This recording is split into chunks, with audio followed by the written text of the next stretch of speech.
Hi friends, welcome to study with Hanshik. Please subscribe this channel. Telangana TET మరియు DSC ప్రత్యేకం. Telangana TET మరియు DSC social material మా యాప్లో available ఉంది. లింక్ డిస్క్రిప్షన్లో ఉంది, డౌన్లోడ్ చేసుకోండి. ఫోన్పే ద్వారా కానీ గూగుల్ పే ద్వారా కానీ పొందవచ్చు. 9494525644.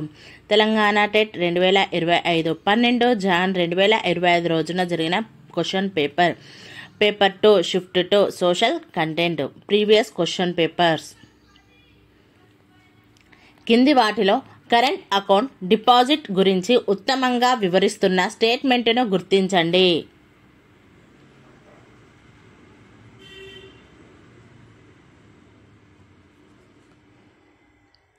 ఆన్సర్ 2. ఒక రోజులో ఈ ఖాతా నుండి డబ్బును డిపాజిట్ చేయడానికి కానీ లేదా ఉపసంహరణ చేయడానికి కానీ ఎటువంటి పరిమితులు లేవు. కింది వాటిలో ఒకటి వాణిజ్య బ్యాంకుల విధి.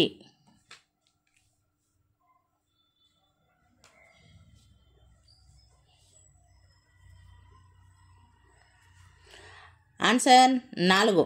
ప్రజల నుండి డిపాజిట్లను స్వీకరిస్తుంది. కింది వాటిలో ఒకటి మానవ అభివృద్ధి సూచిక యొక్క కొలత కాదు.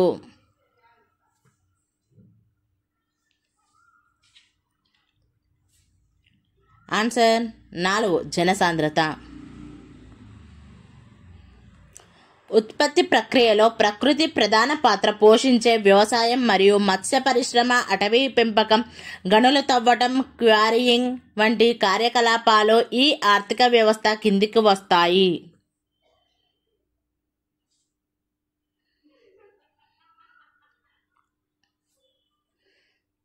ఆన్సర్ 1. ప్రాథమిక రంగం. కింది వాటిలో ఏది స్థూల దేశీయోత్పత్తిని ఉత్తమంగా వివరిస్తుంది?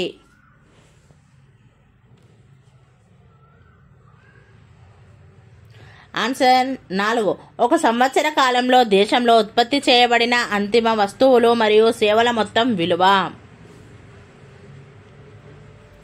ఒక సమాజంలో ఒక నిర్దిష్ట కాలంలో పురుషులు మరియు స్త్రీల మధ్య సమానత్వం ఎంత ఉందో తెలుసుకోవడానికి ఉపయోగపడే ముఖ్యమైన సామాజిక సూచిక.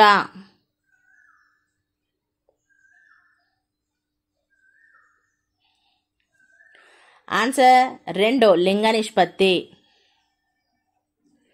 కింది వాటిలో ఒకటి బ్రిటిష్ ఈస్ట్ ఇండియా కంపెనీ ప్రవేశపెట్టిన శాశ్వత శిస్తు ఒప్పందం 1793 యొక్క నిబంధన.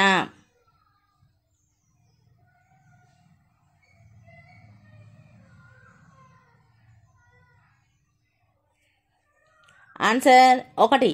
వేలంలో అంగీకరించిన విధంగా శిస్తును సేకరించే అధికారాన్ని జమీందారులకు ఇవ్వడం. కింది వాటిలో ఏది సర్ఫ్ ఏ కాస్ అనే పదబంధాన్ని ఉత్తమంగా వివరిస్తుంది?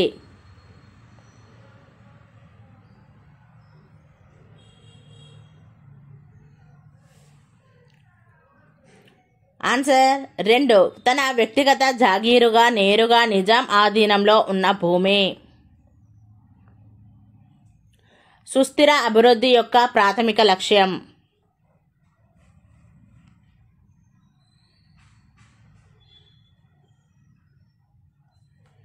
ఆన్సర్ 2. ఇది భవిష్యత్ తరాల వారి సొంత అవసరాలను తీర్చగల సామర్థ్యాన్ని రాజీ పడకుండా ప్రస్తుత అవసరాలను తీర్చడం. ఈ రోజుల్లో బ్యాంకులు తమ డిపాజిట్లలో సుమారుగా ఇంత శాతాన్ని నగదు రూపంలో తమ వద్ద ఉంచుకుంటాయి.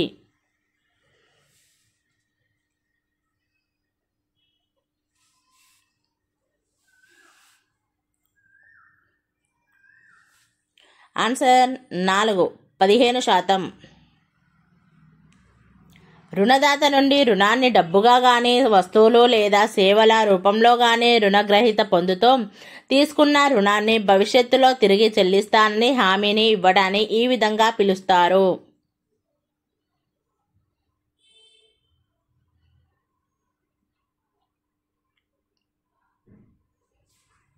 ఆన్సర్ 2. క్రెడిట్. ఇది ద్రవ్యోల్బణంను సూచిస్తుంది.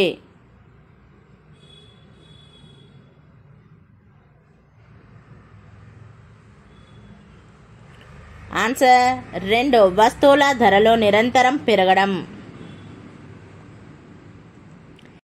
ఈ శాసనం గౌతమిపుత్ర శాతకర్ణిని రాజులకు రాజుగా మరియు క్షహరిత వంశ నిరవశేషక క్షరత కుటుంబాన్ని నాశనం చేసేవాడుగా వర్ణించింది.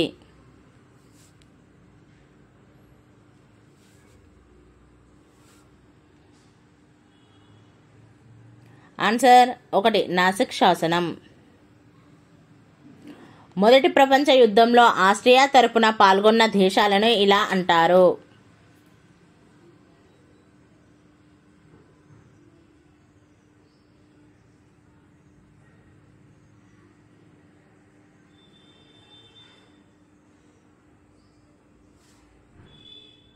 ఆన్సర్ 3 కేంద్ర రాజ్యాలు. నూతన ప్రజాస్వామ్య సూత్రాల ఆధారంగా 1949లో పీపుల్స్ రిపబ్లిక్ ఆఫ్ చైనా ప్రభుత్వం స్థాపించబడింది. ఈ నూతన ప్రజాస్వామ్యం సూత్రం ఆధారంగా ఏర్పడిన వర్గాలు.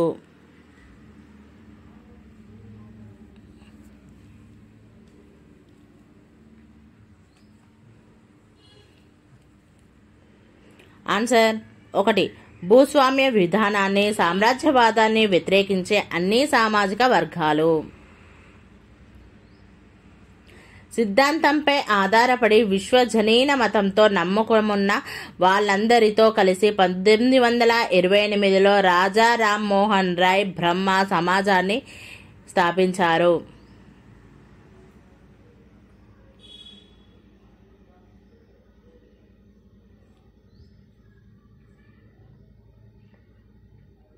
ఆన్సర్ 2 దేవుడు ఒక్కడే. కింది వాటిలో జైనులు నిర్మించిన ప్రసిద్ధ దేవాలయం కానిది.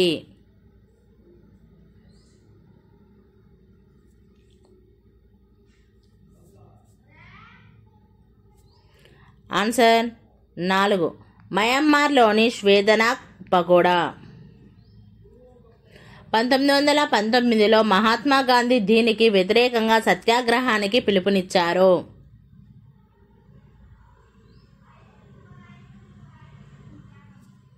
ఆన్సర్ 1 రౌలట్ చట్టం.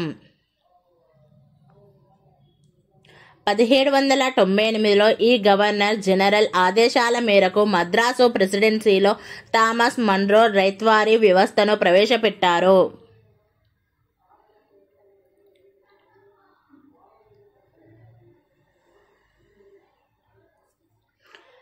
Answer 1 lord Wellesley. ఈ ఒడంబడికతో మొఘల్ చక్రవర్తి షా ఆలం II దివానీని సేకరించే హక్కును మరియు పోలీసు మరియు న్యాయపరమైన అధికారాలతో సహా ఇంగ్లీష్ ఈస్ట్ ఇండియా కంపెనీకి మంజూరు చేశాడు.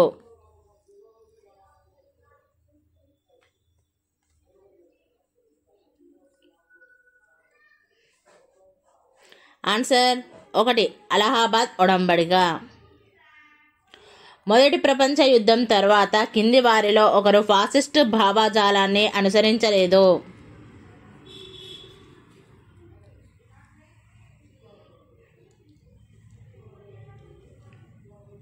ఆన్సర్ 4 సోవియట్ యూనియన్కి చెందిన స్టాలిన్. సమాజంలోని బలహీన వర్గాలకు సామాజిక న్యాయం పొందడం ఈ సంఘం యొక్క లక్ష్యం.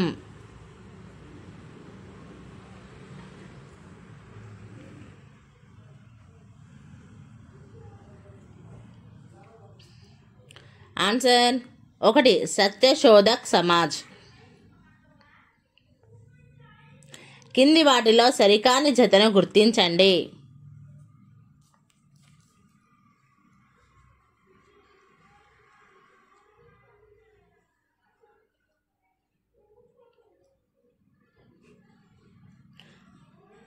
ఆన్సర్ 4 రుద్రదేవుడు పండితారాధ్య చరిత్ర.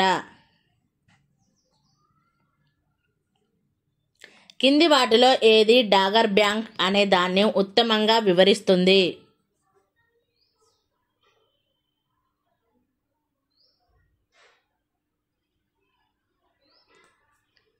ఆన్సర్ 1 గ్రేట్ బ్రిటన్ సమీపంలో చేపల పరిశ్రమ బాగా అభివృద్ధి చెందిన ఉత్తర సముద్రంలోని ఒక భాగం.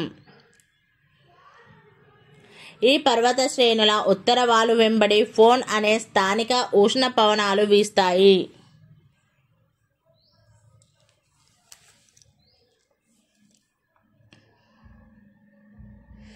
ఆన్సర్ 1 ఆల్ప్స్ పర్వతాలు. సవన్నా గడ్డి భూములు ఎక్కువగా ఈ ప్రాంతంలో పెరుగుతాయి.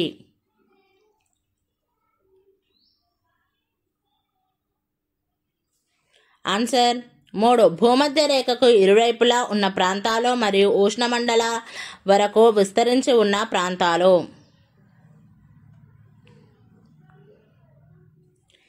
క్రింది వాటిలో ఏది గ్రిడ్ అనే దాన్ని ఉత్తమంగా వివరిస్తుంది?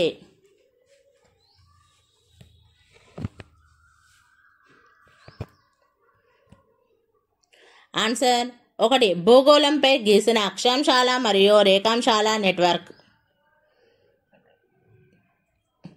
ఇటీవల కాలంలో నేపాల్ మరియు పాకిస్తాన్లలో సంభవించిన భూకంపాలు ఈ కారణాల వల్ల సంభవించాయి.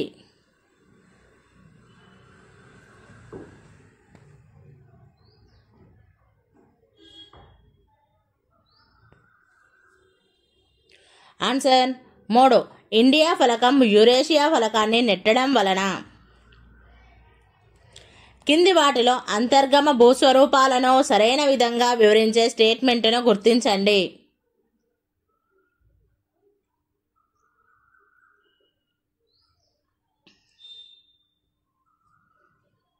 ఆన్సర్ 1 లావా భూమి ఉపరితలంపైకి చేరకుండానే కింది పొరల్లోనే చల్లబడి గట్టిపడి శిలలుగా మారడం.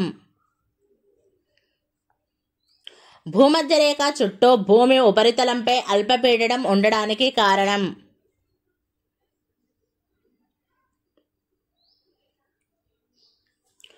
ఆన్సర్ 4 ఉష్ణోగ్రత అధికంగా ఉండడం వలన.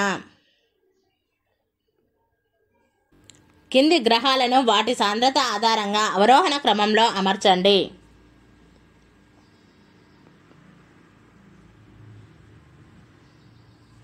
ఆన్సర్ 3 భూమి, బుధుడు, శుక్రుడు, అంగారకుడు.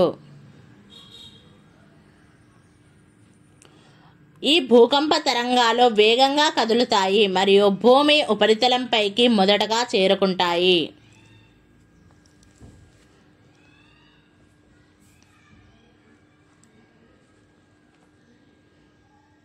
ఆన్సర్ 3 పి తరంగాలు.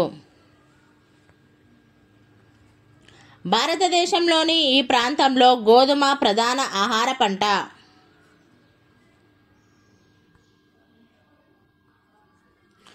భారతదేశంలోని ఈ ప్రాంతంలో గోధుమ ప్రధాన ఆహార పంట.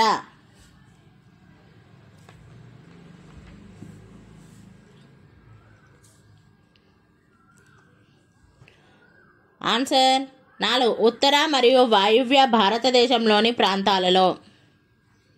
వాయువ్యంలో భారతదేశం తన భూ సరిహద్దును ఈ దేశాలతో పంచుకుంటుంది.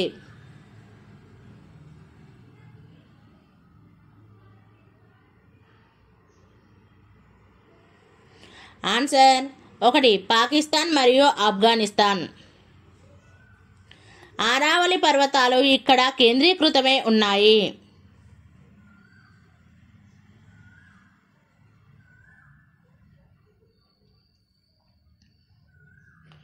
ఆన్సర్ 3 ద్వీపకల్ప పీఠభూమి యొక్క పశ్చిమ మరియు వాయువ్య అంచున. ఈ నది ఛత్తీస్గఢ్లోని ఎత్తైన ప్రాంతాలలో ఉద్భవించి ఒడిషాను గుండా ప్రవహించి బంగాళాఖాతం చేరుకుంటుంది.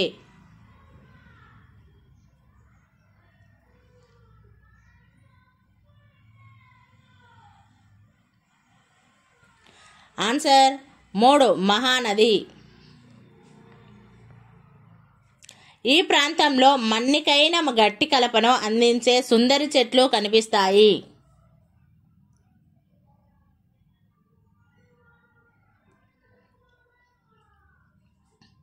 ఆన్సర్ 3 గంగా మరియు బ్రహ్మపుత్ర డెల్టాలలో. భారతదేశంలో అతి తక్కువ జనాభా కలిగిన రాష్ట్రం మరియు కేంద్రపాలిత ప్రాంతం.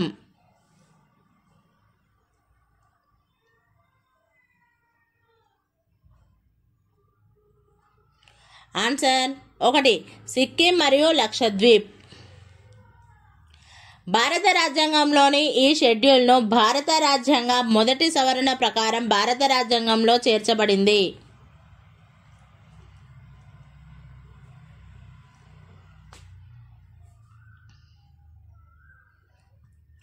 Answer 3 9వ schedule. మైటై భాషలో మీరా పైబీని అక్షరాల ఇలా అనువదించవచ్చు.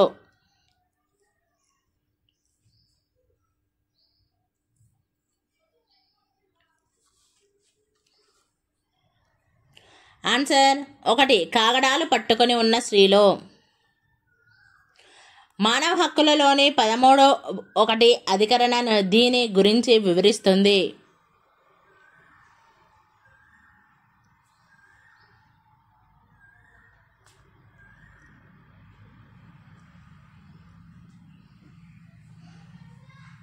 ఆన్సర్ 4 దేశ సరిహద్దులకు లోబడి ప్రతి ఒక్కరికి స్వేచ్ఛగా సంచరించే హక్కు, నివాసం ఏర్పరచుకునే హక్కు. దీని ఆధారంగా భారత ఎన్నికల సంఘం ఏర్పాటు చేయబడింది.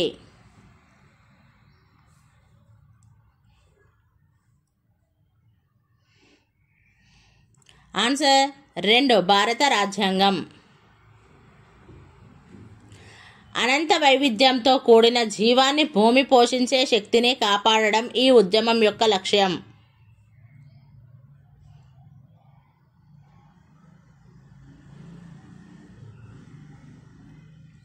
ఆన్సర్ 1 గ్రీన్ పీస్ ఉద్యమం. ప్రజలకు ఎక్కువ స్వేచ్ఛను తీసుకురావడానికి గ్లాస్నోస్ట్ అనే సంస్కరణ ప్రక్రియను ఆరంభించిన యుఎస్ఎస్ఆర్ అధ్యక్షుడు.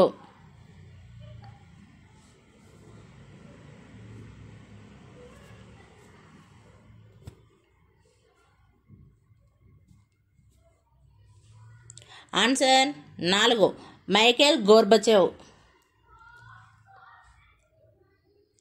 భారత రాజ్యాంగం యొక్క ఉద్దేశాలు మరియు లక్ష్యాలు దీనిలో పొందుపరచబడి ఉన్నాయి.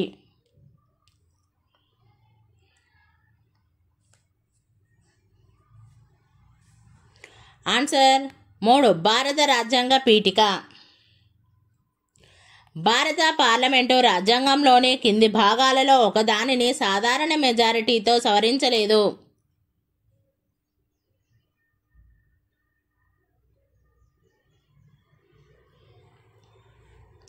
ఆన్సర్ 4 ఆదేశిక సూత్రాలకు సంబంధించిన విషయాలు. ఒక బిల్లును భారత రాష్ట్రపతికి పంపే ముందు అది ద్రవ్య బిల్లు అవునా కాదా అని ఎవరు ధృవీకరిస్తారు?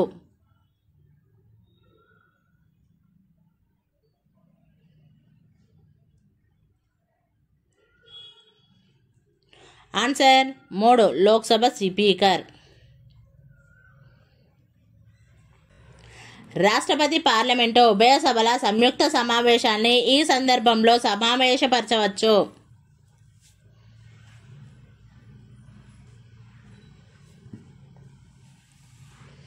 ఆన్సర్ 1 సాధారణ బిల్లుపై 2 సభల మధ్య ప్రతిష్టంభన ఏర్పడినప్పుడు. Thank you friends. ఈ వీడియో కనుక నచ్చినట్లయితే లైక్ చేయండి, షేర్ చేయండి, కామెంట్ చేయండి, సబ్స్క్రైబ్ చేయండి ఫ్రెండ్స్.